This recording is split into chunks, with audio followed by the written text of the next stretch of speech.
Muy buenas tardes a todos. Muchas gracias por participar de este aula virtual, ya como fue anunciado por Pablo y por Sebastián.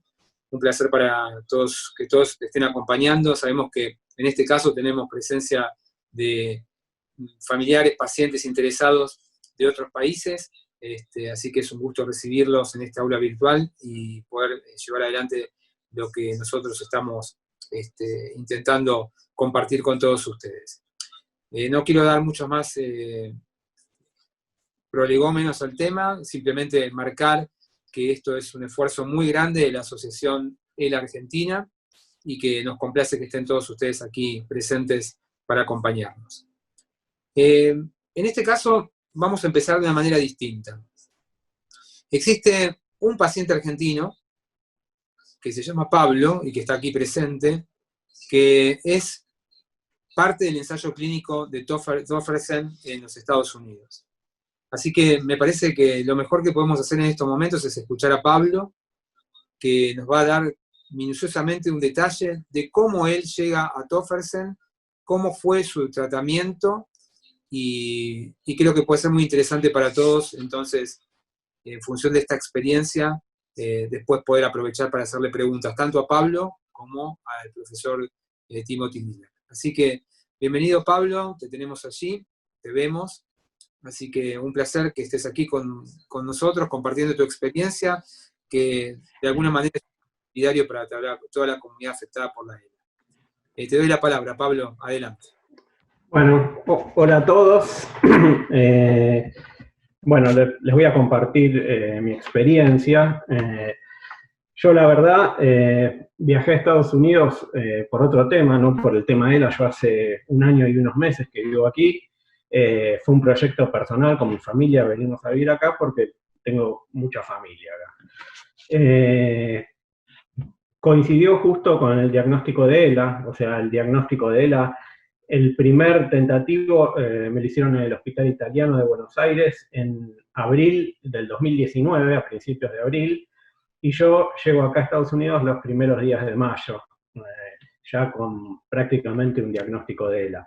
Me lo confirmaron acá los primeros días de mayo, en la clínica del doctor Locatelli, en Fort Lauderdale. Yo estoy en Weston, en el sur de la Florida. El doctor Locatelli casualmente es argentino, es de Dolores. La verdad que es un excelente profesional, súper especializado. Y bueno, lo primero que cuando llegué todavía no tenía ni siquiera obra social, así que resolví ese tema y Locatelli me dijo que ni bien tenga resuelto eso, hacíamos el test genético, cosa que en Argentina no me habían hablado de eso nunca. Hice el test genético y recibo el resultado en julio 18 del 2019, que tengo una mutación en el gen, en el SOD1, que codifica una enzima que es la superóxido dismutasa, y que está relacionado con el ELA. Bueno, lo primero que pasó es que empezamos a pensar en la familia quiénes más podían tener ese gen. Yo tengo 3 hermanas, una viviendo en Argentina, 2 viviendo acá, una en Weston y otra en Nueva York. La realidad es que somos todos positivos para este gen. Mi mamá también se testeó, fue negativa, o sea que la mutación venía del lado de mi padre, que bueno, que ya falleció. No de ELA, sino de un Alzheimer.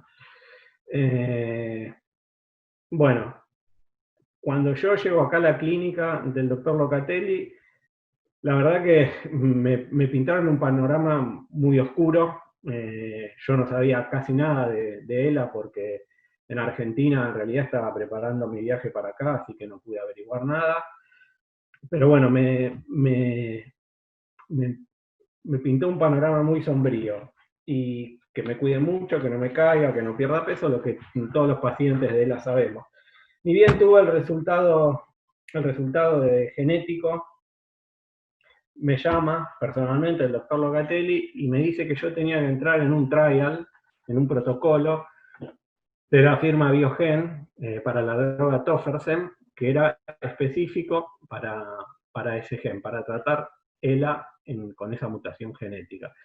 Y me acuerdo que me dijo con alegría que por suerte yo tenía esta mutación, y me dijo, yo encima yo ya había hecho contactos con el otro laboratorio que no me acuerdo, viajé a San Francisco para ver si podía entrar en el protocolo de las stem cell, de las células madres, que me habían aceptado y todo, lo iba a iniciar ahí, y me dijo, no hagas ese camino, hace el camino de Tofersen. Bueno, y me dijo, la verdad que estoy muy contento porque si no, la verdad que ajo y agua, me dijo. O sea, no había en ese momento mucha cosa para hacer. La verdad que el panorama, inclusive en los próximos meses, cambió mucho para hasta los que no tienen la mutación, porque me empezó, a medida que lo iba a ver, estaba mucho más optimista que cuando me había diagnosticado. Durante el mismo 2019, él estaba mucho más optimista, me dijo que había un montón de trials en curso, que él el año que viene, este año, digamos, iba a tener un montón en su clínica. Y bueno, eso es lo que se escucha acá todos los días, que hay un montón de trials en curso, no solo para la mutación genética mía. Buenas tardes, esta es mi primera visita a Argentina y muchas gracias por la invitación a discutir nuestros resultados recientes sobre Tofersen, un oligonucleotido antisentido para la esclerosis lateral amiotrófica causada por mutaciones en el gen de la superóxido dismutasa. Me gustaría continuar en su hermoso idioma, pero solo hablo muy poco español. Entonces, cambiaré al inglés. Thank you again for this invitation to speak with you today. Starting first with some disclosures, I want to highlight long-standing collaborations with Ionis Pharmaceuticals and also Biogen, with whom I've had the pleasure of running clinical trials. Also Cytokinetics, Disarm, and C2N. I'm going to be discussing genetic-focused therapies focused on RNA, antisense oligonucleotides. There's also siRNA, gene editing, antibodies, small molecules, other ways to manipulate gene products that we're not going to discuss today. And I do want to clue you into a more in-depth presentation of the genetic-focused therapies that I'm talking about at this address here at niels.org, where we had a whole webinar focused on genetic-focused therapies. The genetic landscape of ALS is something that many of you know about. 90% of ALS is sporadic or singleton. In other words, there's not a known case in the family. That's 90% of the time. But 10% of the time, ALS is genetic. And of that 10%, 6% is caused by the gene C9orf72, and a smaller percentage is caused by SOD1 or superoxide dismutase 1. SOD1 ALS, so SOD1 causes 1 to 2% overall of ALS. It's a genetic change, so one letter is changed in the genetic code, and I'm going to explain a little bit more about what that means. And the toxicity to neurons is from the abnormal protein that's produced. It's a gain of function, something new that happens because of this one letter change. To understand how Tofersen works, to understand antisense oligonucleotides, you need to understand a little bit about DNA, RNA, and protein. And I'm going to go through this relatively quickly. For some of you, this will be something that you understand well, and for others, this may be new. So when I talk about DNA, I like to think about building or maintaining a house. And so you can think about the DNA, if you're going to build a house, as a set of instructions. Shown here on the next. So like a book of how to build a human being, how to maintain a living human being. Then that really large book, the DNA, the genetic code, gets then rewritten into something that's easier to read. For example, a pamphlet that describes exactly how to build a living room. That's what we would think of as the RNA. And then that instruction book is what you use to make proteins. And proteins would be the stuff that, say, is in a living room or a dining room, which would be the chair, the rug. Okay, so that's DNA, RNA, protein. And you also might build a brick to help the house stand up. So the other things you could build using that instruction book that is the RNA with the very large set of instructions, which is the DNA. And genetic changes that cause ALS, there's a change in the DNA. And that one letter that's off in the DNA leads to a change in the RNA, and it leads to a buildup in the toxic protein. So if we think about it like this, you get the set of instructions, which is the DNA, which then gets rewritten into the RNA, and then use that to, for example, make a brick. But it's a mutated brick. It's a problem. So it doesn't make that brick. Instead, it makes this next brick that you'll see. Kind of a funky shape sort of thing, a little bit misshapen. And when you put that brick into a house, at first it's fine. The house looks okay. No problems. But over time, this misshapen brick leads to structural changes. The house begins to shift. Eventually, the whole thing falls down. And that's the way that I think about an SOD1 mutation. At first, it's fine, but then this misfolded protein, this misshapen protein, this part of your body that is not the correct shape, gets in the wrong place and leads to the whole house falling down, or in the case of ALS, leads to the degeneration of the motor neurons. So you have an abnormal DNA, a change in the genetic code, abnormal RNA, leading to a toxic protein. And the antisense drugs work at the level of the RNA. And so what they're able to do is then block the RNA and basically take out that whole set of instructions such that the toxic protein, the toxic thing that's going to get built up, does not have an effect. Okay. And I'm skipping over tons and tons of other work just to tell you a little bit about a recent trial that we reported on. This is a phase 1/2 trial of an antisense oligonucleotide, which is called tofersen, and it's for SOD1 ALS. This study was sponsored by Biogen, and the antisense oligonucleotides were developed in collaboration with Ionis Pharmaceuticals. And I'm going to show you just a little bit of these data. The trial was for adults, so people more than 18 years old who had a mutation in the gene SOD1, as I've just described, and whose breathing was relatively normal. The forced vital capacity, FVC, was greater than 50% of normal. There were 4 cohorts shown here, basically 4 different levels of the drug, and a placebo group. The most important comparison is going to be this top dose, 100 milligrams, compared to placebo. There were 50 participants in this study. They were randomized 3-to-1. They had 5 intrathecal doses. One of the points that I didn't make yet is that to deliver the antisense oligonucleotides, they don't get across the blood-brain barrier. So if you put them into the periphery, for example, into your veins or into your bloodstream, they won't get into your head or your spinal cord. So we put them into the cerebrospinal fluid. That's the fluid that bathes the brain and the spinal cord. And then these drugs distribute throughout the brain and spinal cord. And there were 5 of doses given into the cerebrospinal fluid, and this was over a 12-week period. So what were the results? So this is a figure from the paper. And if you look here, so this is the amount of SOD1 in the patients. This is the study day, so this is time going this way. The most important comparison is the placebo, which is this blue line that I'm outlining here, compared to the orange line, which is the tofersen. And what you can see is that towards the end here, you see a clear drop in the levels of SOD1 protein in the cerebrospinal fluid compared to placebo. It's about a 30% drop. We think that this is big news. I've been talking about how to treat this disease for more than a decade now. I think that lowering the levels of SOD1 is the way to treat SOD1-related ALS. And here we've shown in this study that we're in fact able to lower the levels of SOD1 in the cerebrospinal fluid. I'm showing you here a little bit of the clinical data. These are all exploratory measures.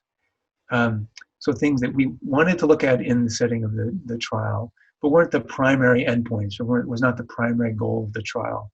We think they're interesting, and that's why we presented them and we're showing them to you. They're not definitive yet because of the low numbers and because they were exploratory.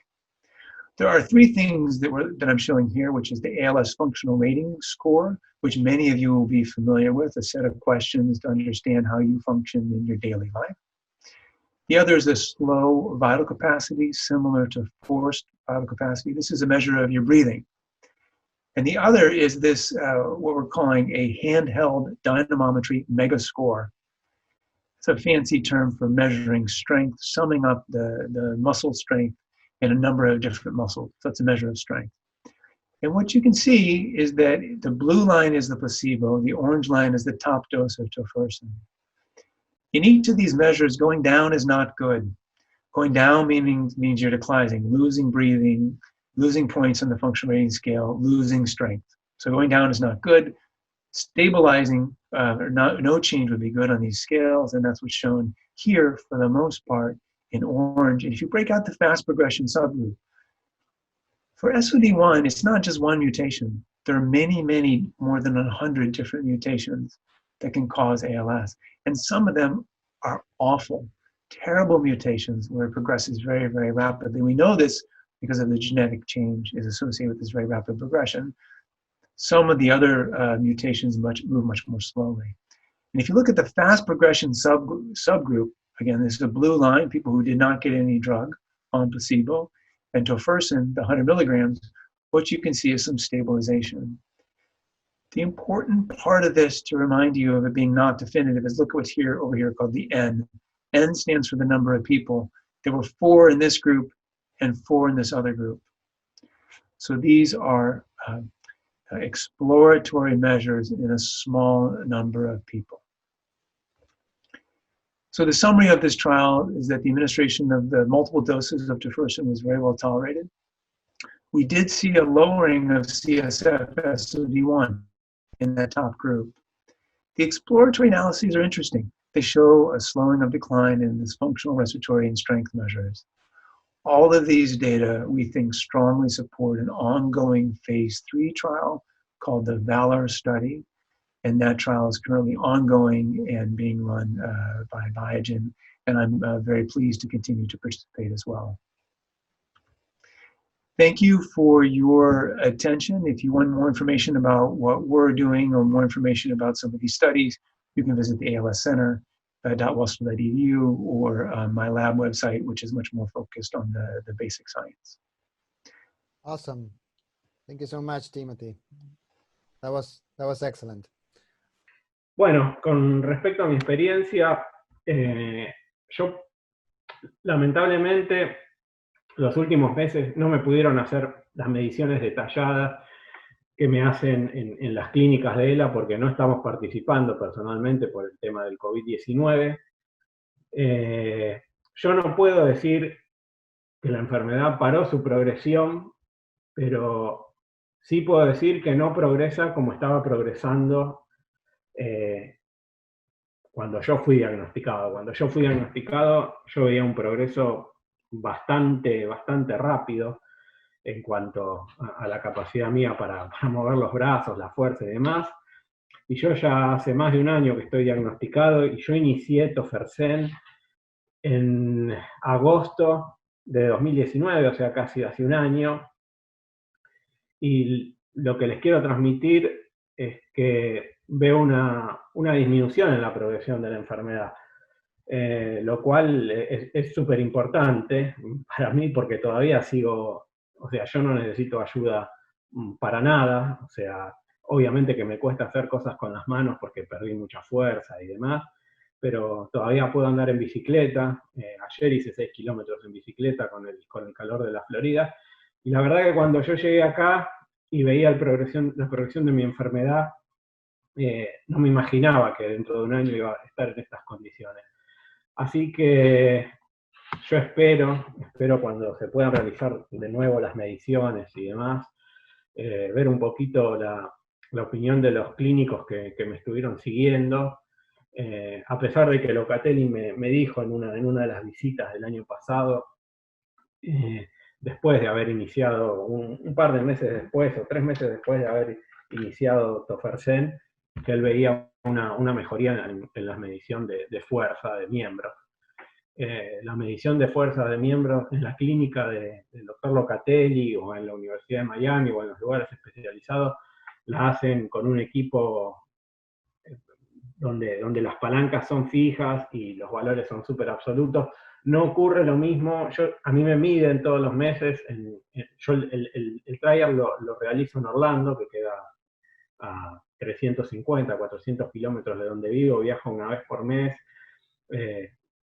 No sé si ustedes saben, esta droga se suministra vía punción lumbar, o sea que yo todos los meses recibo una punción lumbar. Las mediciones que me realizan en Orlando, como no es un centro especializado en ALS, en ELA, no son para mí súper confiables en cuanto a los valores de espirometría y de fuerza, por cómo los realizan. Por eso me gustaría, ahora estoy ansioso para poder volver de nuevo a la clínica. Resumiendo, les puedo decir que yo creo, por lo que experimento, que la droga está haciendo efecto. Estoy en la concentración más baja que están suministrando, por lo que pude escuchar, es una de las preguntas que le voy a hacer al profesor. A mí me están dando 100 miligramos por mes. Sé que la FDA, o escuché que la FDA aprobó 120. Pero bueno, tengo muchos interrogantes en cuanto al mecanismo de acción, a la dosis de la droga, a qué esperan ellos, en cuántos meses se ven las mejorías y demás. Pero bueno, básicamente esa es mi experiencia, y lo que les quiero comunicar a ustedes desde el punto de vista del paciente es el tema del test genético, que por lo que yo he hablado con pacientes argentinos, no sé si está muy recomendado allá el tema de hacerse el test genético. Para mí, como paciente, fue súper importante, y creo que Pablo, es importante. Sí. lo que te quería preguntar, Pablo, en principio es, bueno, obviamente el doctor Locatelli te indica ingresar al ensayo clínico. ¿Cuáles fueron los requisitos para entrar al ensayo clínico que tuviste?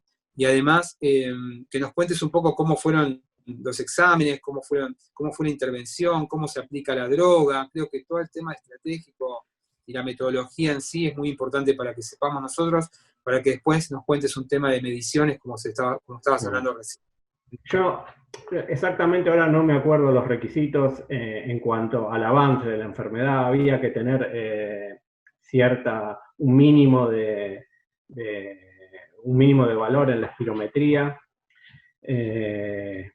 Había un requisito de edad, me parece, que no lo recuerdo en este momento, pero fue bastante rápido. Había que ser residente, por lo menos residente de Estados Unidos, o de Canadá, me parece. Y después fue bastante rápido. Me hicieron un examen clínico, un examen neurológico, pero muy rápido. Me pidieron unas muestras de sangre y nada, fui aceptado muy rápido. La verdad que fue una visita que duró 4 o 5 horas en la clínica de Orlando, y eso fue todo. Rápidamente, a los pocos días me llamaron para decirme que estaba aceptado. La aplicación de la droga, todo el proceso de aplicación de la droga lleva un día prácticamente, porque yo ingreso a la clínica a las 9, 10 de la mañana, y hay días que salgo a las 6 de la tarde. No es por el tema de la aplicación, porque la punción lumbar durará media hora, 40 minutos. El tema que primero, parte del protocolo, están todas las mediciones de fuerza, la espirometría, hay cuestionarios, hay 2 exámenes clínicos y neurológicos, uno antes y uno después, que son muy básicos, pero llevan tiempo. Después hay una medición de fuerza que lo hacen con un dinamómetro, pero no lo hacen con máquina, lo haces contra la fuerza de la persona que lo está realizando, un electrocardiograma, las muestras de sangre y nada más, pero eso lleva todo el día. Y nada, eso es con respecto a lo que yo hago todos los meses. Todos los meses me someto a ese procedimiento. No sé si querés saber algo más. Bien, entonces ahora ibas a la parte cómo eran las aplicaciones y después el tema de las mediciones que nos estabas diciendo y cómo es el momento actual. Bueno, como te decía, no tengo muchos valores de mediciones porque las últimas mediciones que tuve fueron antes de la pandemia. Tengo que buscarlas acá, pero no sé, habrán sido en diciembre las últimas mediciones confiables que tengo. Yo noto que la enfermedad progresa, pero lo hace a un ritmo mucho más lento del inicio. Las últimas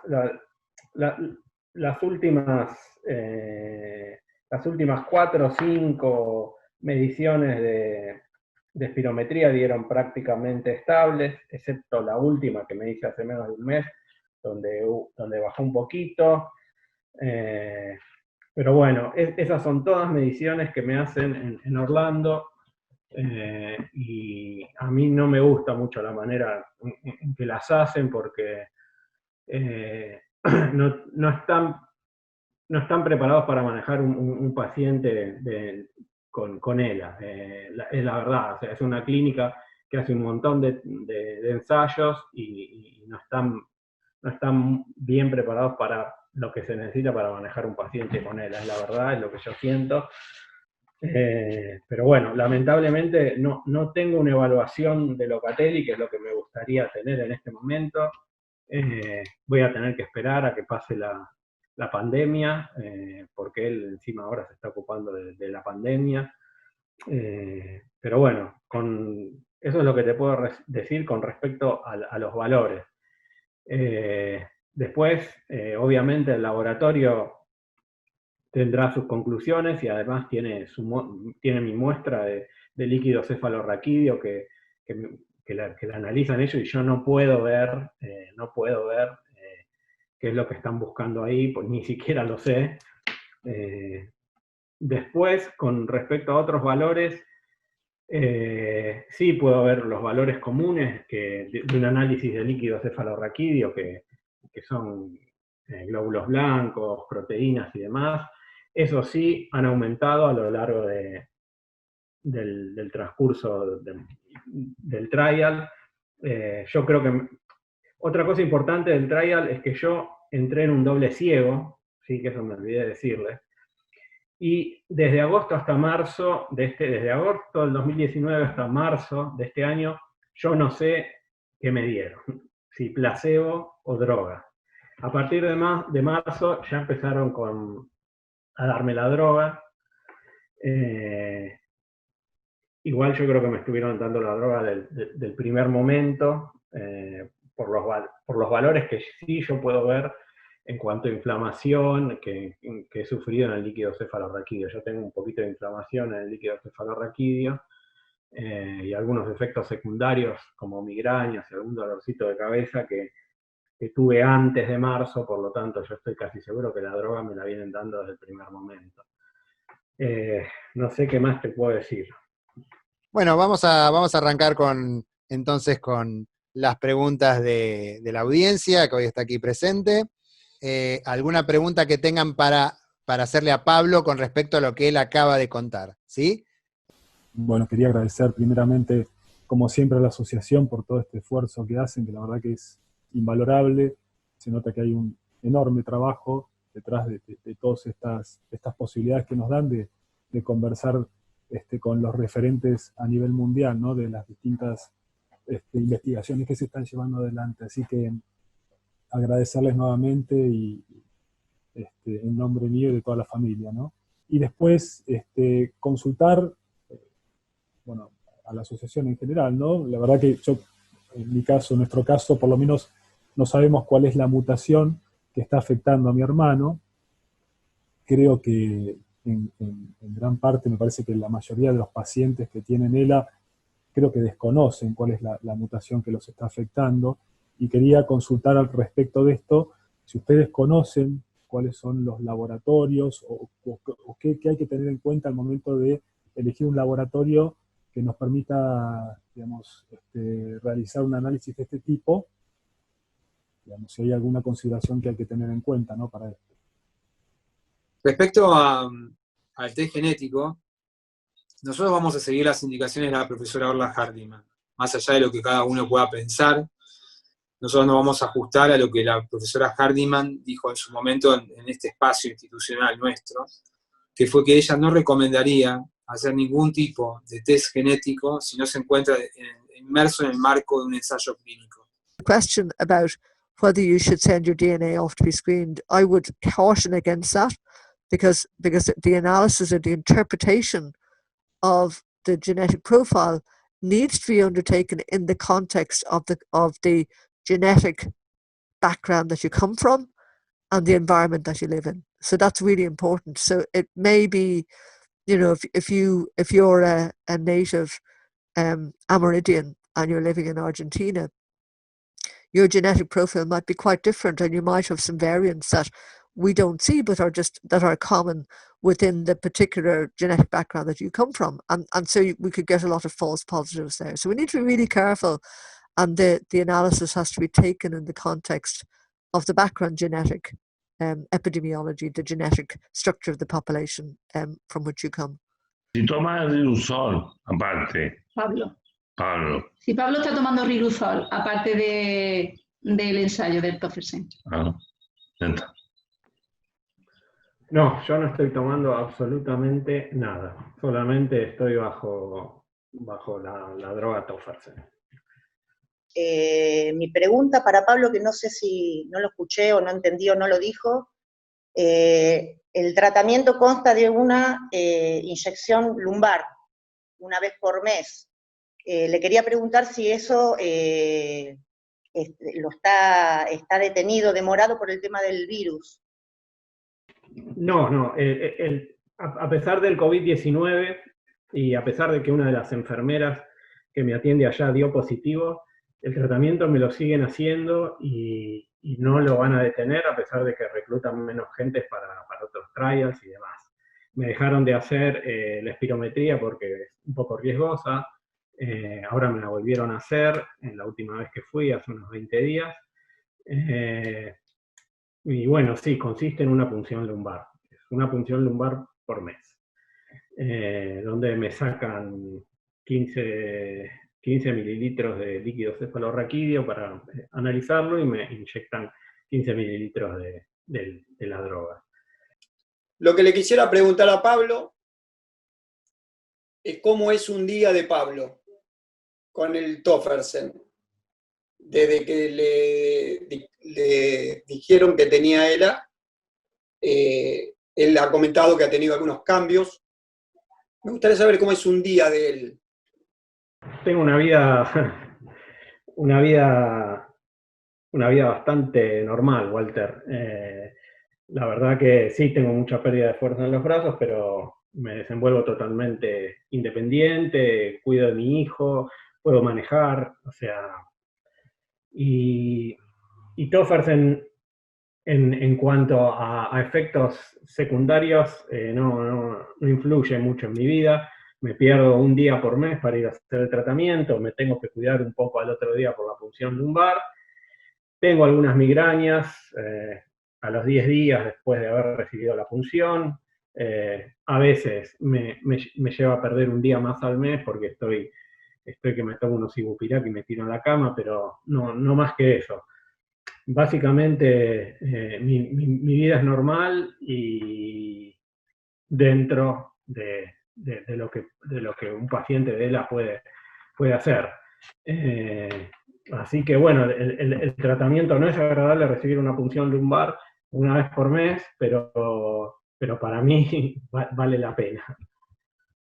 Bueno, en realidad quería saber si dentro de los efectos que Pablo había experimentado respecto de este tratamiento, más allá de haber notado que ha habido una desaceleración en cuanto al avance de la enfermedad, si él, digamos, tuvo alguna sensación de mejoría respecto de algunas de las funciones que habían sido afectadas ya por la ELA. Es bastante difícil decir el tema de las mejorías. Lo que sí noté es que tengo más resistencia y me canso menos en lo que es el tren inferior. O sea, puedo caminar más de lo que caminaba antes y no perdí prácticamente fuerza en las piernas. Ahí yo noté una pequeña mejoría. Lamentablemente no puedo ver las mediciones hace meses. Con respecto a los efectos secundarios, bueno, hay una lista bastante grande en el protocolo que ahora no la tengo acá, pero el efecto secundario más importante que tengo son las migrañas, que tendré 1 o 2 migrañitas por mes. Este último mes tuve una sola, prácticamente sin dolor de cabeza, y después tengo algunas molestias, un poco de dolor de cabeza durante el día y tal vez a veces un poco de cansancio. Pero bueno, siendo paciente de ELA a veces es muy difícil evaluar si el cansancio es por la ELA o por el tratamiento. Yo la verdad me sorprendo, pensé que iba a tener más efectos secundarios, estoy súper contento con eso, inclusive el médico que me sigue en Orlando también está súper contento con eso porque dice que está sorprendido de los pocos efectos secundarios que tengo. Y hay algo que me olvidé de decir, que mejoró en el análisis clínico que me hace, neurológico en realidad, que me hace el médico en Orlando, que me bajó mucho la hiperreflexia que tenía. Yo llegué al diagnóstico de ELA con una hiperreflexia terrible, por eso primero habían pensado que era una hiperexcitabilidad de neurona motora, que no sé qué diferencia hay con el ELA porque nunca lo investigué, y me bajó mucho la hiperexcitabilidad de las neuronas, que eso es bastante positivo. Bueno, si no hay otra pregunta para Pablo Gatti con respecto al testimonio que nos dio, que es valiosísimo, por cierto, vamos ya a seguir con las preguntas para el doctor Miller, ¿sí? Que es uno de los líderes justamente de este ensayo con antisentido llamado Tofersen. Yo tengo solo uno. Pues mi madre, mi hermana, mi tía, mi tío, un montón, están más muertos ya de edad. Y yo hago con todo eso yo. Tengo 53 años, para 54. ¿Y qué pasa? Yo soy de España, pero Biogen no. Aquí no. Aquí no tengo yo, en Biogen no habido para ensayo Tofersen. ¿Por qué yo aquí en España no pueden hacerme tratamiento? De ensayo. De ensayo. Entonces, Yeah, so I had initially read that as being in from Argentina rather than from Spain, and maybe I'll take on the question of which I did read ahead of time and then dig into a bit. There are, I guess we're not ready to announce any plans in terms of Argentina, but I do anticipate that the Biogen is working very hard to open up a site in Argentina. And so I think that that I expect that will happen. Again, we don't have any announcements on that yet. There are, in Spain in particular, now that I'm looking at that, in Spain in particular, there are a number of sites that are open in Europe. So I think there are ways to participate in this study within Europe. And I'd have to check into the status of sites in Spain. Perfecto, continuamos entonces con las preguntas. Tengo una pregunta escrita acá, es de Silvina Pérez. Dice, buenas tardes, soy la licenciada Silvina Pérez, tenemos a nuestro cargo 20 pacientes con ELA en Gran Buenos Aires. Mi pregunta es la siguiente, ¿cuáles son los factores de riesgos o efectos secundarios y en qué fase se inicia el tratamiento? So in terms of the side effects of the trial, the vast majority of the adverse events that were reported in the trial were related to the lumbar puncture. So to deliver the drug was to deliver to the cerebrospinal fluid, which involves putting a needle into the back to access that fluid. And so the majority of the adverse events were related to that, either lumbar puncture, headache-related syndrome, or some mild pain at the back site. I would say that overall, the drug was very well tolerated. The other thing that we took note of was an increase in the cell count, the white blood cell count, and the protein in some participants in the cerebrospinal fluid. So overall, was very well tolerated. It was there were a relatively small number of participants in the trial, and we will be continuing to follow the safety very closely. Safety was one of the primary outcomes for the trial that we just published. And again, for healthcare providers who are interested, this was published July 9th in the New England Journal of Medicine, and you can dig into all the details, not just of the article itself, but the supplementary tables where there's tons and tons and tons of info there for everybody to really dig in and look at. In the clinical trials, it needs to be relatively early in the disease because the forced vital capacity needs to be greater than 50% of predicted. That was put in there for a whole variety of reasons in terms of how we run the clinical trial. I guess we don't know yet whether we would be able to deliver this medication to somebody who was more advanced, should the medication be widely available. So I don't have an answer to that yet. I don't think there would be any major risks to delivering the medication at a later stage of the disease, other than it does require a lumbar puncture. And so for some people, lying flat could be an issue, but there are ways around that. Mi pregunta es si es solo para, porque la verdad me estoy desayunando en muchas cosas que está contando este muchacho en Estados Unidos, si es solo para ese tipo de ELA, porque no es precisamente el caso de mi esposo, y en qué estadio de la ELA puede llegar a ser útil el Tofersen. So the Tofersen, that drug, is only for SOD1 ALS, but only for that genetic subset. When we first started this program with SOD1 related ALS, we proposed, hypothesized that this would be a blueprint for how to treat multiple neurodegenerative diseases, including other forms of genetic ALS and other types of ALS. And what I would say is that that's true. So now the C9orf72 genetic subset of ALS, which is a much larger proportion of ALS, this exact same kind of strategy is being used for C9orf72. There are other drugs coming through which are targeting other molecules using this exact kind of therapy delivered into the intrathecal space, lowering the levels of a toxic protein. Those are now being done for sporadic ALS as well. So those trials, I think, will be coming through, not targeting SOD1, targeting a different molecule, just like for C9orf72, targeting C9orf72. It's also being done for other neurodegenerative diseases, Alzheimer's disease, Huntington's disease, a whole variety of things. And so all of that is really good news for the ALS community, because now our toolbox of how to come up with targeted therapies for ALS is much more enriched. Right? We can come up with increasingly clever ways to target genetic material, RNA, in the brain and spinal cord to come up with new therapies for ALS. So it's a long answer to the question about, which is a typical one that I get, is this good for all ALS or just for SOD1 ALS? This drug is for SOD1 ALS.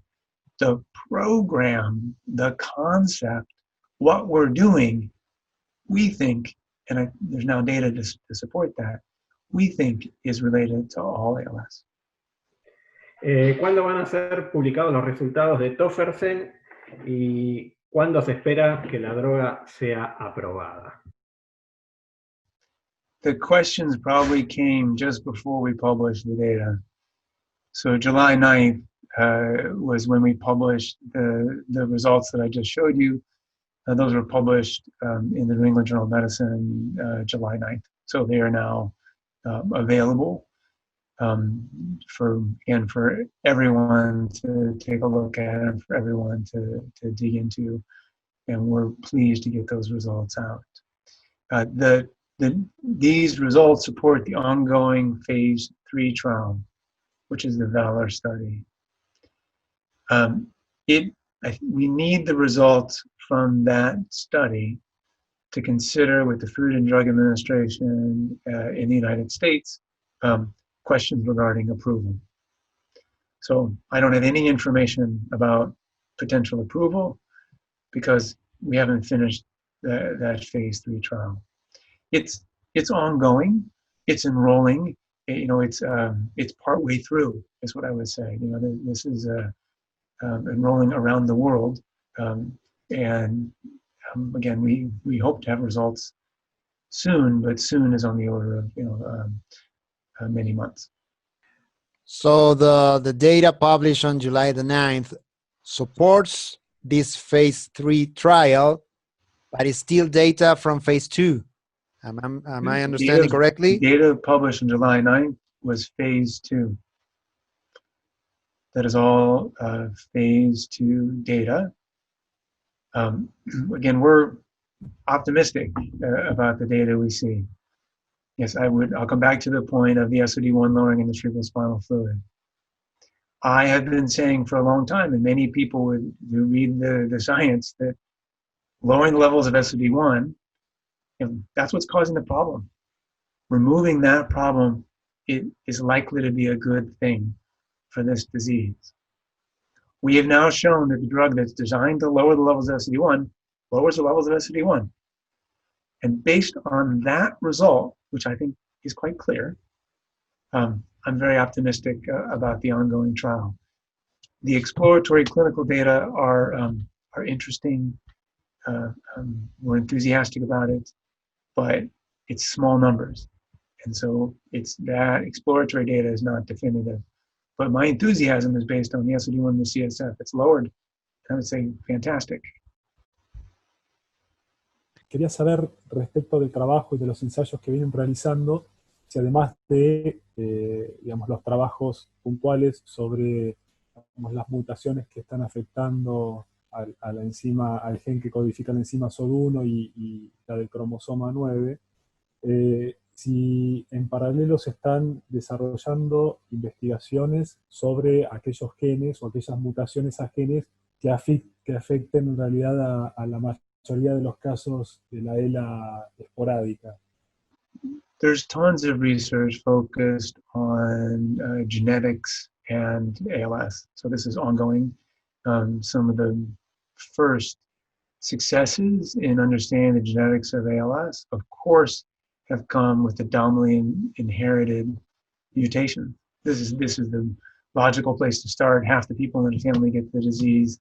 Let's figure out what causes that mutation. And that, again, I think has shown great success. SOD1 would be the first. C9orf72 accounts for 5 to 10% of all ALS. 50, 60% of familial ALS. That's a huge impact. And then there are ongoing studies looking at all of the DNA in many, many different participants with ALS. The numbers just keep going up and up and up and up. And now we can dig in more detail with more power is the word that we use, but the more numbers you get, the easier it is to see some things in the genetics. So many people are focused on this all around the world. Many groups are collaborating together.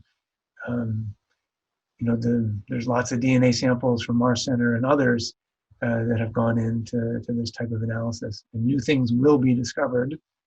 And hopefully we can begin to tease apart that genetic influence. There is likely to be, in my opinion, some environmental influence as well.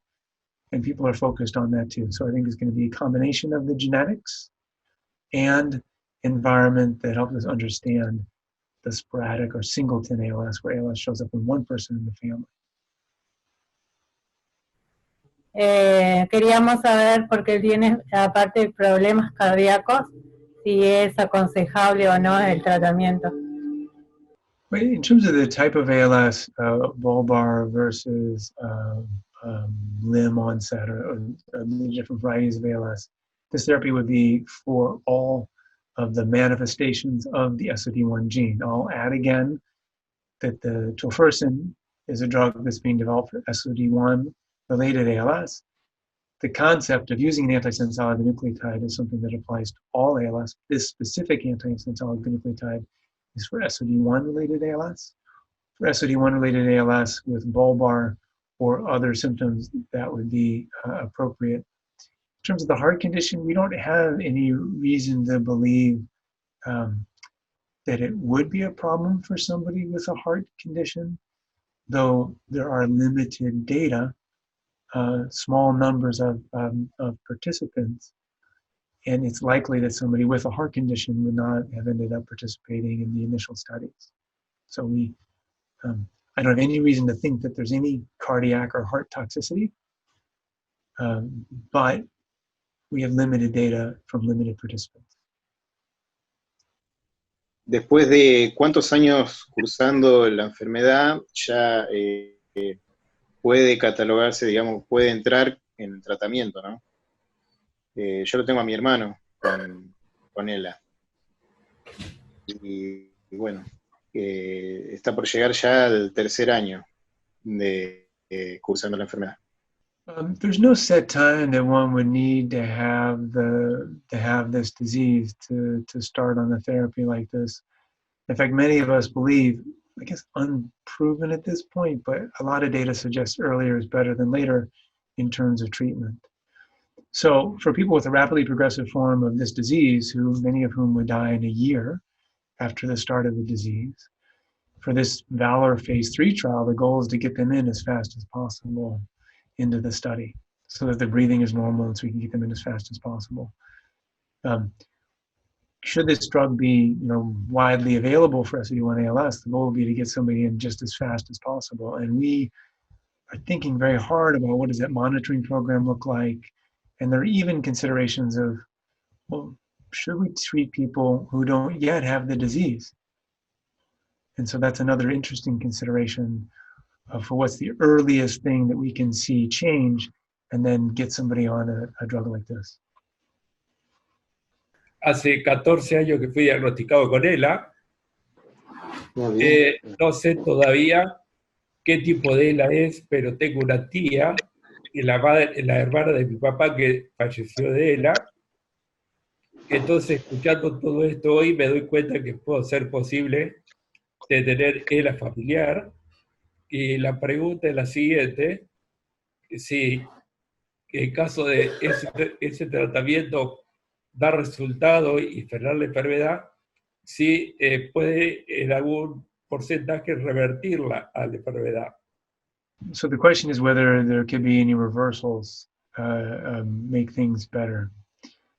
So reversals is one of my favorite topics right now in terms of understanding the drug as we think about animal models. And we did show some evidence of reversal using this drug. The details of how and why are not as clear. And I guess what I would say is that there is that possibility that some parts of the disease might get a little better as a motor neuron becomes healthier and could connect to more muscle. So I would say it's possible. The current study did not show that, right? And so I don't have examples of that in humans. So we need to be watching for it.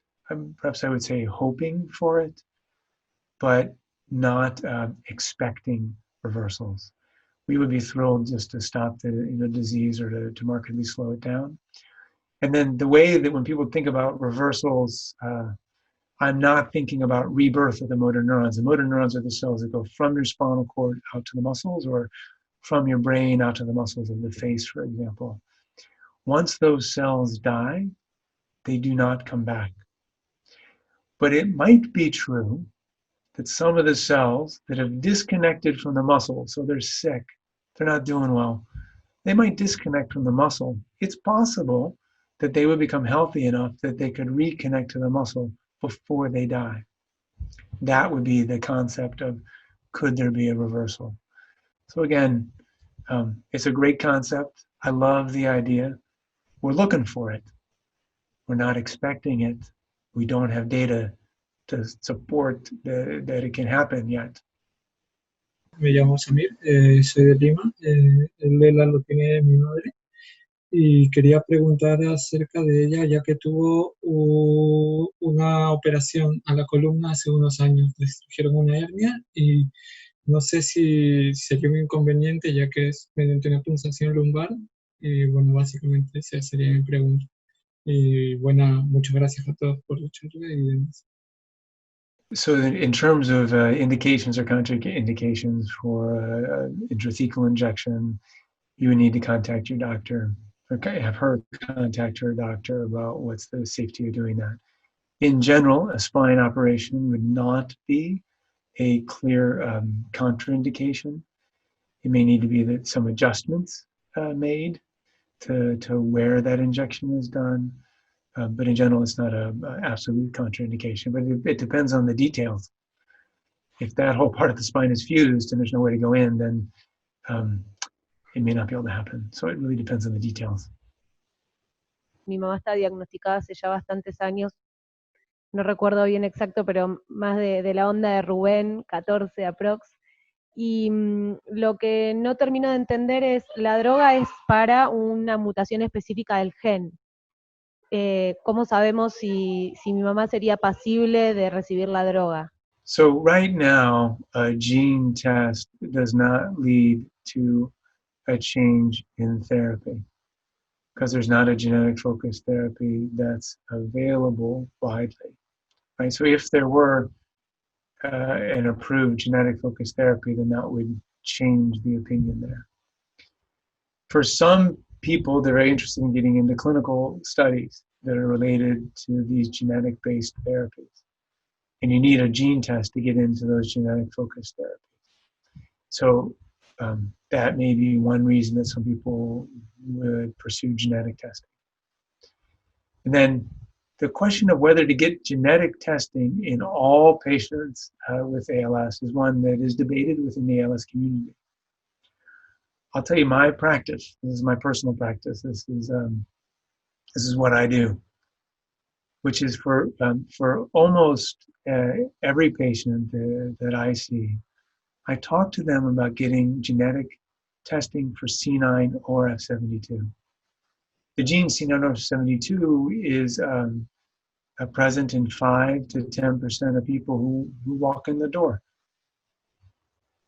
In our clinic, when we tested, we looked at this systematically, 9% of the people who walk into the clinic in St. Louis, Missouri have a change in C9orf72 that's causing their ALS. That's a high number. So understanding whether you've got a genetic form of ALS or not has implications. Sometimes it helps with the diagnosis because they're very early on and we're not 100% sure. Genetic testing would make it even more clear that it's ALS. Sometimes it helps what other pieces to anticipate. Patients with C9orf72 also can end up with frontotemporal dementia. And then the other is that a lot of people have family members.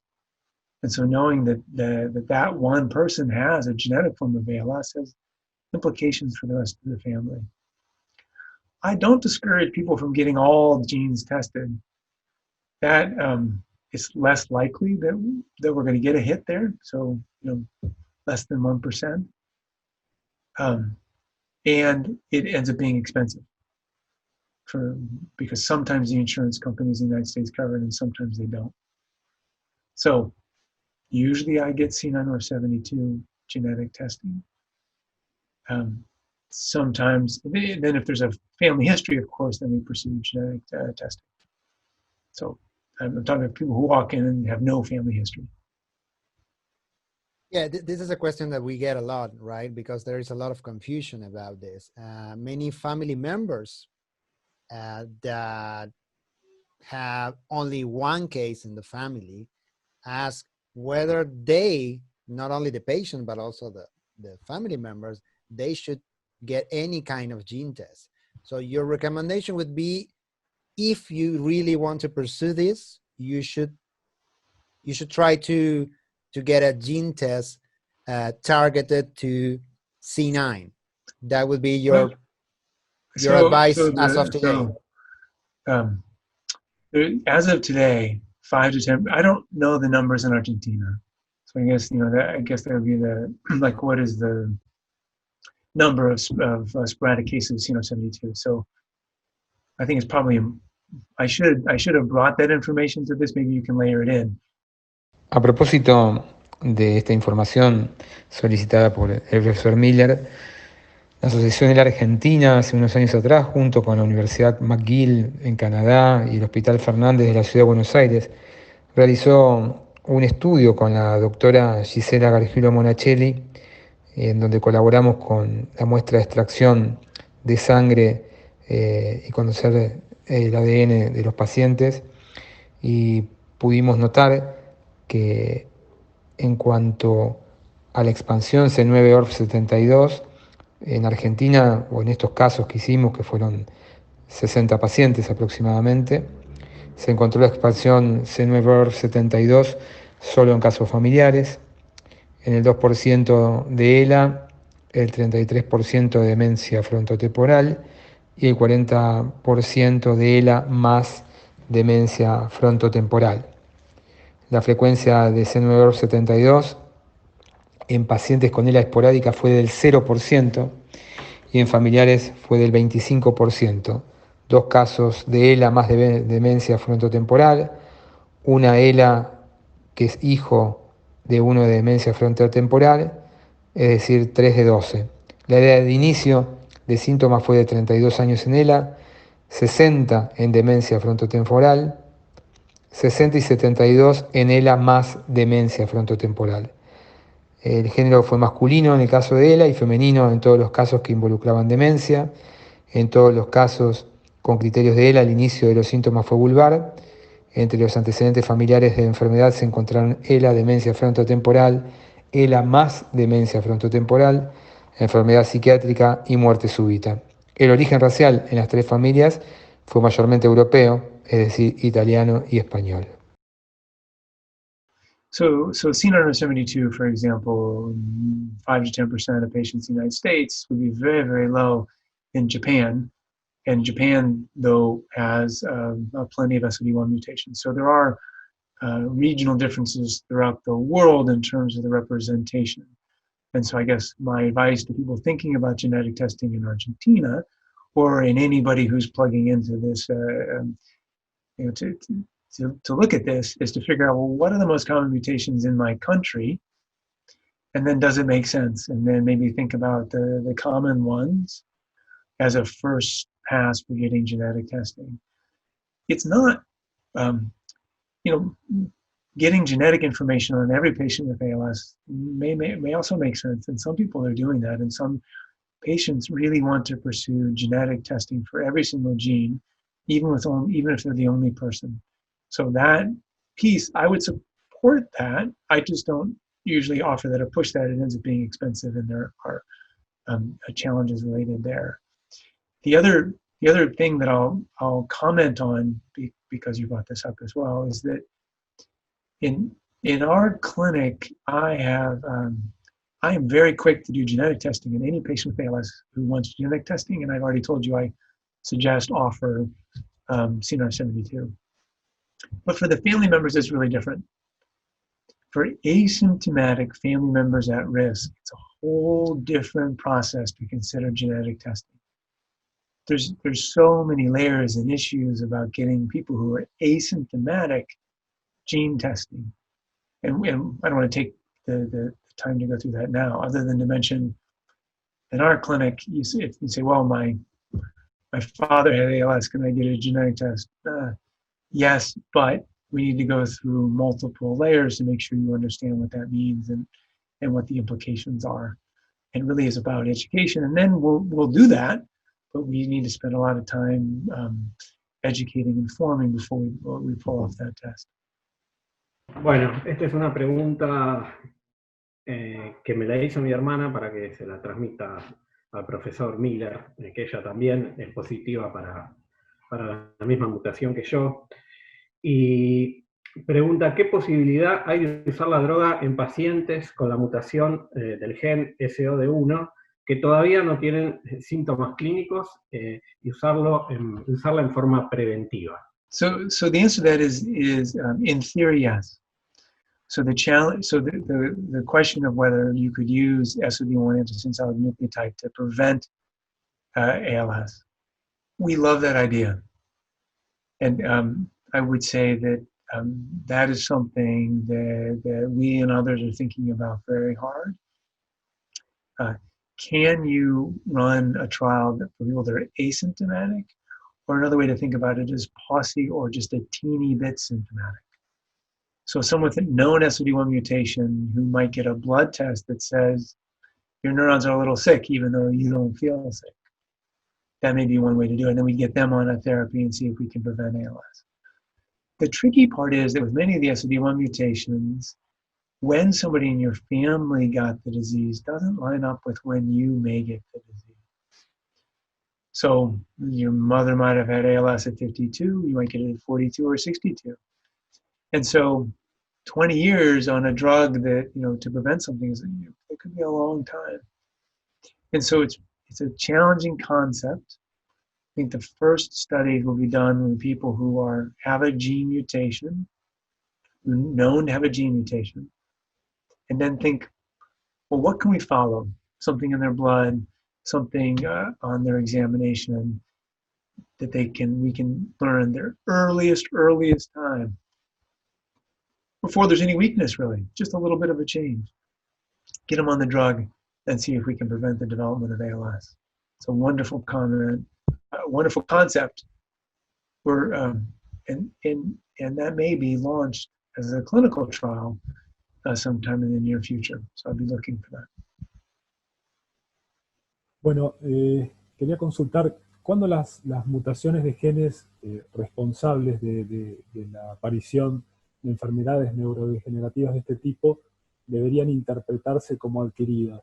Porque quizá podría existir la posibilidad que hayan sido heredadas y que quizá en alguno de los padres no se haya manifestado nunca. So a genetic mutation in ALS, as far as we know, is always inherited. It's possible there are some diseases, not with ALS as far as I'm aware, but there are some diseases where there's a genetic change, and that genetic change happens kind of after birth or in the process of that somebody developing in utero. So that would be a spontaneous mutation that happens, a new one that occurs. For the mutations that we're talking about, they're, as far as I understand, always inherited. They could be inherited from somebody who's asymptomatic, quite possible. So it could be you get this mutation from somebody who doesn't show any disease. And though it's uncommon in SOD1 mutations, it does happen. And, I spoke to the mother of a patient in St. Louis and examined her myself. She had the gene mutation, but she was just as healthy as can be. And so it can happen. In C9orf72, we think it's relatively common. Kind of how often this happens is hard to know, but there are a number of people who inherited that gene, but their parents don't have any manifestations of disease, or sometimes have manifestations of a different disease, which would be frontal temporal dementia. So they don't have ALS. They've got a dementia.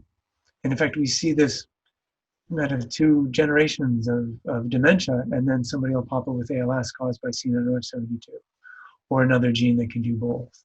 So indeed, the gene can be passed down from somebody who's asymptomatic. Y en este sentido, ¿qué recomendaría el profesor en relación a este tipo de situaciones, donde en algún caso dentro de una familia, dentro del grupo familiar, se presenta un caso de ELA esporádica? Digamos, ¿existe algún riesgo o alguna probabilidad de que el resto del grupo familiar esté afectado por esta patología? So we don't have great numbers on that. that number. So the first statement to make is, if the family, in terms of judging the risk to the family members, you have to understand in the person who's got ALS, do they have a genetic form of ALS or not?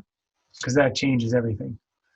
So if the person who has ALS has a genetic form of ALS, then it's 50-50 shot for anybody in the family usually. Most of the mutations are dominant mutations, meaning one copy of the gene. So anybody, a brother, sister, mother, kids, father, well, I guess either mother or father, but then they're at risk, right? So that's the first point.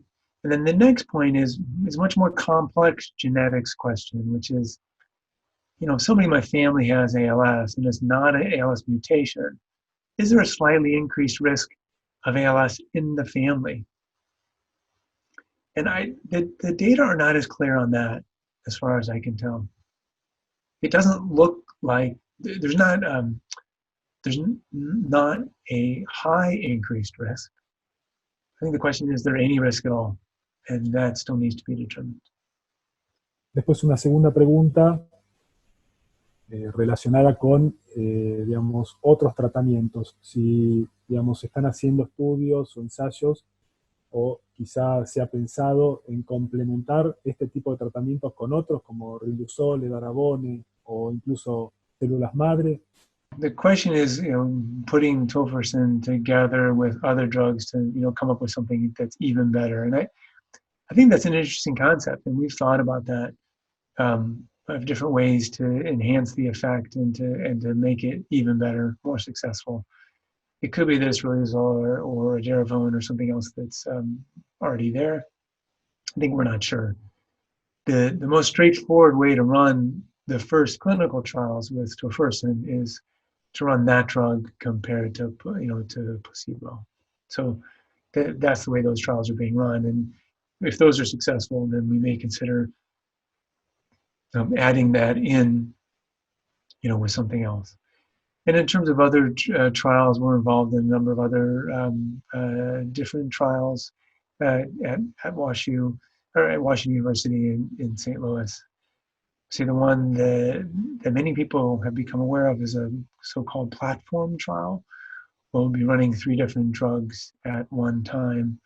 We're excited to be participating in that. That's for all ALS, and it's going to be a large study with more than 50 sites in the United States, and is exciting because it'll be able to move forward drugs much more quickly and in a standardized way.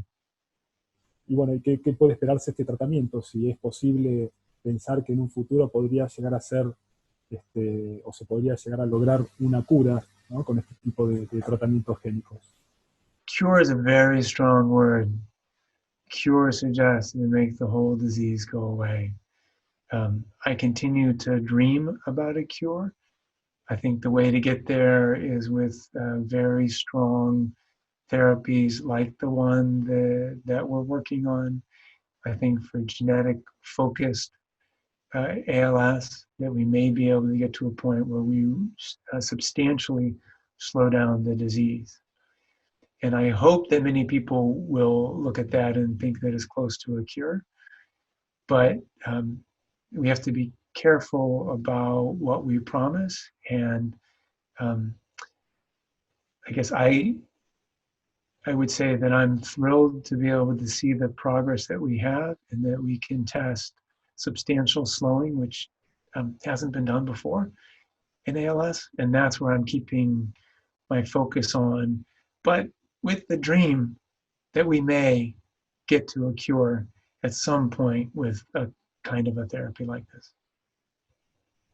Quería hacerle esta pregunta, pero antes que nada, agradecerle por toda la información.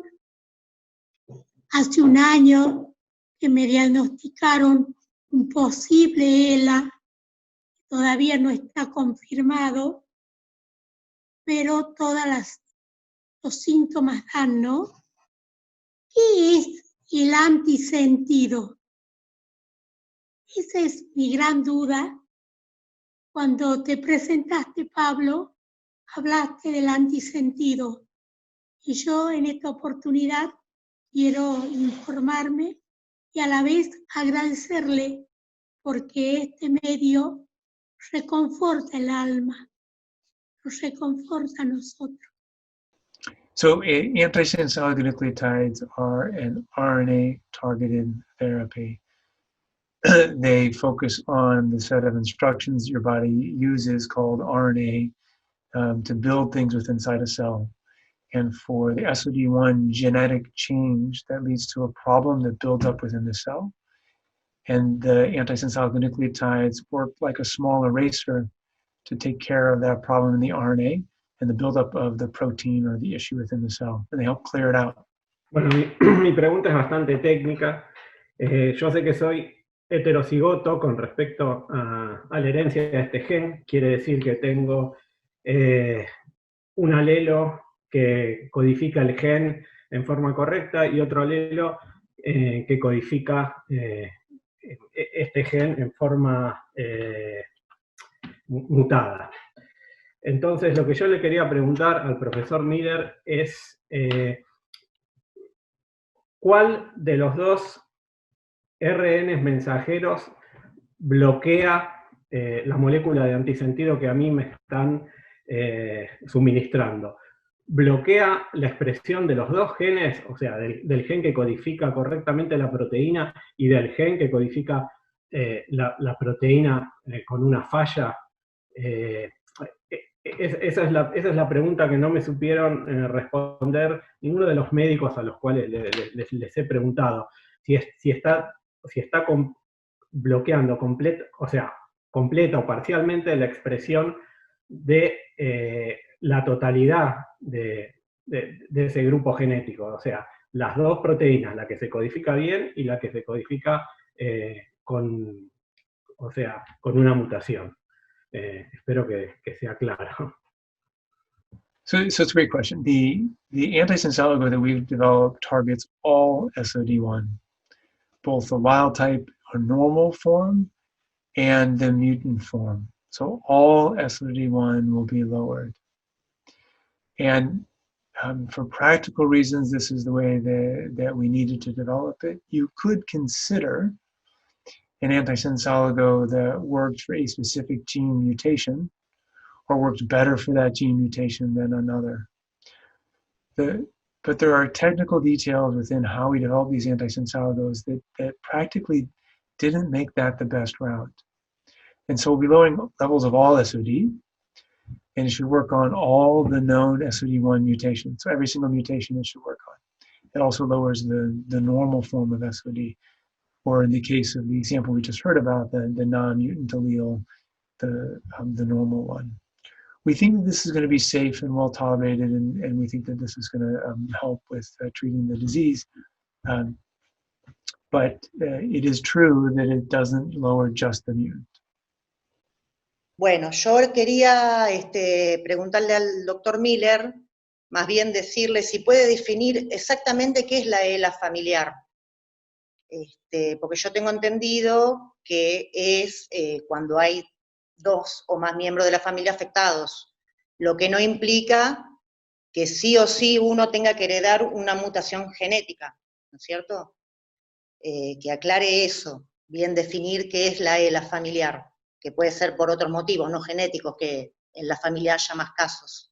So there's really two parts to that question about familial. So familial can be defined in different ways by different groups. In general, we think of it as being at least two close relatives who have the disease, as she pointed out. It is possible to, and so just with that, so that's the way we would often define the genetic form of familial ALS. And if we didn't find a gene in those two individuals, we would assume it's just an unknown gene, because there are some cases of familial ALS clearly passed from generation to generation where we don't know what's causing it. We can't find a gene, cannot find that genetic change. The second question embedded in there is it possible that two people in a family could have ALS for a non-genetic reason? We think about this. This comes down to the environmental causes. Is it possible that something in the well water in that family was drinking? Is it possible that some exposure, some virus that everybody had in the family, or some toxin on the land that, that is in the food that they're eating, or, something like that? It is theoretically possible.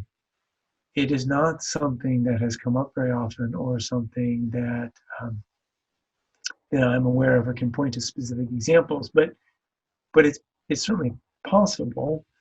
And if that were the case, we'd want to know about it. If I were, my guess is it would be much more likely that there's a genetic cause that's undiscovered than there's environmental cause that's undiscovered. That would be my guess, but I think possible. Y quería hacerle otro comentario al doctor, con una experiencia personal con mi hermana, que es la que tiene ELA. Le cuento al doctor que mi mamá también tuvo ELA. En una consulta con un neurólogo que hizo mi hermana, él le explicó que en ese momento, bueno, no, se nos pasó a preguntarle, él le dijo, somos 7 hermanos nosotros. Hablando de la ELA familiar con el neurólogo, él le dijo, primer hermano o hijo, no. Segundo, no. Tercero, sí, que es mi hermana, la tercera, justamente la que tiene ELA. Si él tiene alguna explicación respecto a lo que dijo ese neurólogo en aquella oportunidad. So the short answer is no. I'm not aware of any studies that show that a particular birth order influences the likelihood of getting ALS. But on the other hand, I'll tell you that it's an interesting observation. And that one of the things that we do in the ALS research community is we try to listen. And so is it possible that birth order influences the likelihood of a genetic form, some genetic form of ALS? I say maybe. It's possible. I'm not aware of it. I'm not aware that anybody's studied it, and it should have popped up in terms of the genetics. So in some, I'm not aware of it. I don't understand that comment. Maybe it's something interesting to look at. Bueno, veo que se está hablando mucho de genética. En el caso de mi marido, no hay otra persona en ninguna de las 2 familias o 4 familias que haya desarrollado ese tipo de enfermedad. ¿Qué es lo que la ocasiona en este caso? I wish I knew. I mean, I wish I knew what was causing your husband's ALS. And, the majority of the patients that I see, I don't know what causes their ALS. And they ask me this question all the time. I wish I had a good answer. And I wish that, because understanding that is the way to develop therapies. The example I gave you today was an SOD1 targeted therapy for SOD1 related ALS. It's taken us a long time to develop a therapy for someone where we know exactly what the cause is. But now we have this incredible toolbox. Like, we're on it. We can do this for SOD1 and CNR72 and a variety of other mutations across the neurodegenerative disease space. We're on it. And so what I need now desperately is to know what's causing ALS in all these other people. Once we get down to that, then I can begin working on, working better on therapies. There are therapies coming through for all ALS without knowing exactly what's causing it. So the therapy development continues as it should. But from my point of view as a neuroscientist, understanding the root cause, that's what's going to get us closer to understanding a therapy. That was a long answer for, I'm really sorry, I don't understand. Soy nieto de alguien que falleció con ELA, y también soy terapeuta ocupacional, entonces he tenido la posibilidad de trabajar con muchas familias. Me hice voluntario en una organización acá. Mi pregunta para el doctor tiene que ver, bueno, Pablo maneja muchos términos súper técnicos, muchos términos clínicos. vi su presentación y me gustaría saber quizás si esta droga está solo siendo probada quizás en personas más jóvenes, entendiendo que Lela también tiene momentos de la vida, me imagino que de acuerdo al gen que muta o las condiciones en las que florece, por llamarlo de alguna manera, la enfermedad. Si la droga básicamente tiene mejores efectos o podría tener mejores efectos en personas más jóvenes o en personas más añosas. Da igual. En cualquiera de los dos momentos de vida puede tener el efecto que comenta Pablo que está teniendo en él. So in terms of the age of when someone starts the treatment, I don't think we have any information on that yet. In general, people who start a drug to target their disease earlier is better than later.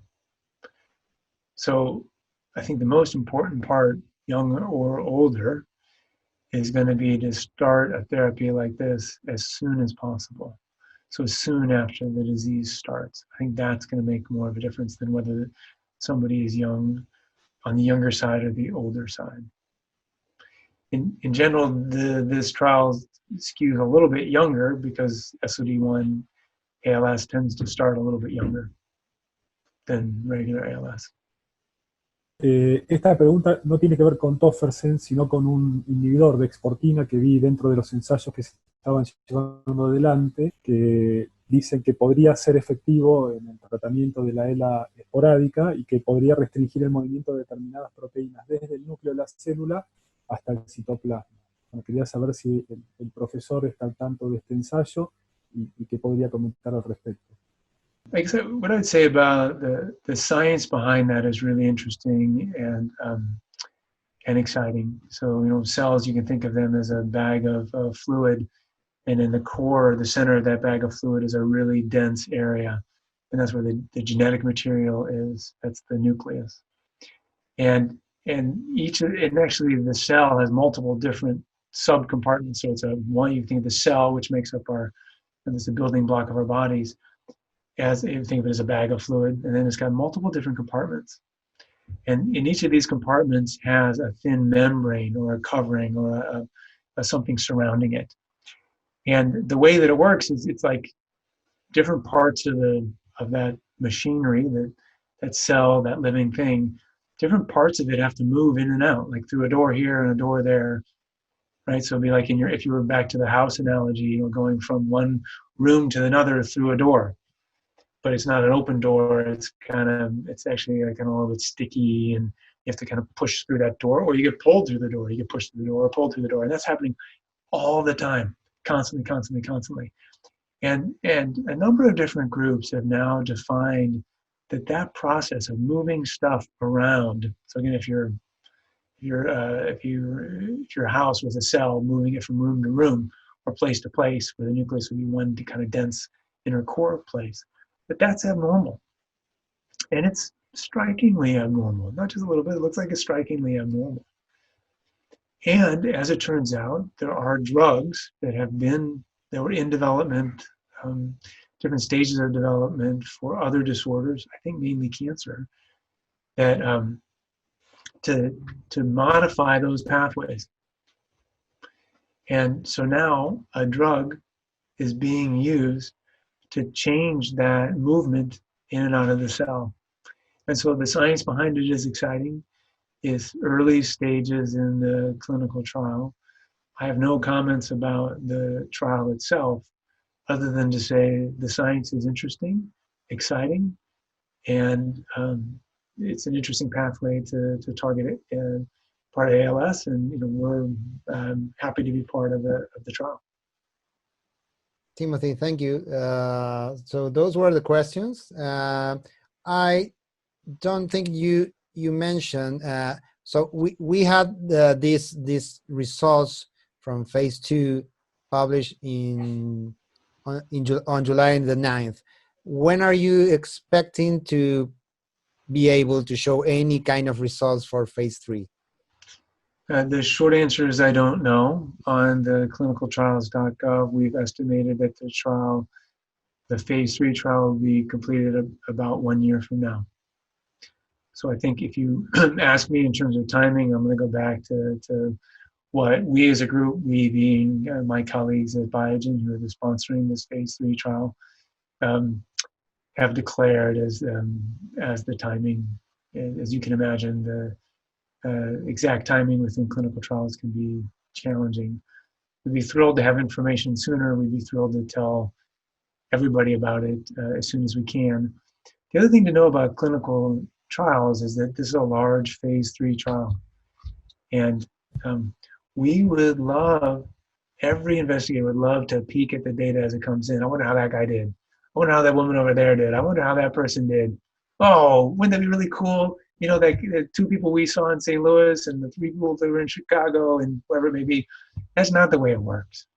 And it doesn't work that way for a whole variety of regulatory reasons, but they're all smart reasons. We cannot peek at the trial as it's ongoing. You must, and this is for rigorous statistical considerations, ethical considerations, regulatory considerations, etc. You must let the trial finish. Get all the data in a blinded fashion so that we're looking at the data in a very objective way, cleaning up anything in a very objective way. Wait until it's all done. And then after it's done, we've said, yep, that's what the data are. Then we break the blind and look at who was getting what. And that's the only way to do it. And because that's the only way to do it, there's not a lot of information before we finish. So that just gives more perspective. So in sum, I'm not sure when we're going to have data. We're looking forward to presenting the data just as soon as we can. And we want to encourage you to keep doing what you're doing. Thank you. And it's a privilege for us to be organizing these video conferences with people like you or Orla or Richard or Dr. Yoshino or Mary Kutkowicz or Amar. And so again, thank you very much, Dr. Miller, for your very valuable time. And we will stay in touch. And as soon as we have this video production finished, we will send it right to you so you can watch it. Yeah. I have 2 other quick comments. One is that Sure. I've had the privilege of presenting to the group today, but want to make it clear that it's a team effort. Biogen is a sponsor of the trial. The antisense oligos were developed over many years with Ionis Pharmaceuticals. And then there are many academic colleagues, funding agencies, and all sorts of other groups that have been involved in the work. And then also to recognize, I always like to do, recognize the brave participants in the trial, people who sign up for the trial. Some in our first trials that where we gave a small dose, they signed up, for 2 and 3 times to enter into the trial. So these are brave people signing up for really new therapies. I want to highlight the participants, highlight the community that has supported this effort all along the way. Funding agencies, including the ALS Association here, Muscular Dystrophy Association, the NIH, NINDS here. So we just want to be clear that it's a team effort. The other thing that I wanted to highlight with you, I was just reflecting as I was talking to one of the residents that there's not that, I don't see that many Hispanic patients in St. Louis, but love the concept of what you guys are doing and love that this is going to be in Spanish, even though I don't, as you saw, I don't speak much Spanish, but love the concept of reaching a different community, both so for people in the St. Louis area that I can, you'll send me the links, but then I can link them to not just my video, but the one from Merit Sukovich, Rick Bedlack, others, and other information. So I really like that concept. And then a last and final point that I'll make is that my other hat that I wear, as you may know, is that I'm co-chair of the Northeast ALS Consortium. And that's a clinical trials group in the United States and in really North America. And we thought about kind of how do we reach other groups and what are some of those partnerships, and really just thought more broadly about that. So I just toss it out there of, should we be linking to some of the things that you guys have and thinking about some of the some of the resources that are available in your world, and thinking about how that applies to what we do here in the United States. Because though there's not that many people in my own clinic, as you know, there's a huge Hispanic population in the United States, and if only to serve them better, it might make sense for us to have more links to programs like this. Anyway, those are just some final thoughts. Absolutely, and we thank you for sharing those thoughts, and we thank you for that very warm Spanish message at the beginning. That was really nice. And yes, it is our idea to share this. We don't think on just the Argentine community. Always our idea is to share this with all the Spanish speakers in the world, and they actually really follow our social media and our videos and all our conferences. So that's the idea. That's also the idea of the International Alliance, to have a more diverse group of people, geographically speaking and culturally speaking. Right. So yeah, that you are summarizing the idea very well. So once again, Timothy, thank you so much for being part of this conference, and we will stay in touch. Okay. Take care. Take care, you too. Stay safe. Bueno, eso es todo por hoy, amigos. Muchísimas gracias. Nos vemos la próxima teleconferencia. Gracias a todos. Un abrazo grande a todos. Cuídense mucho. Gracias.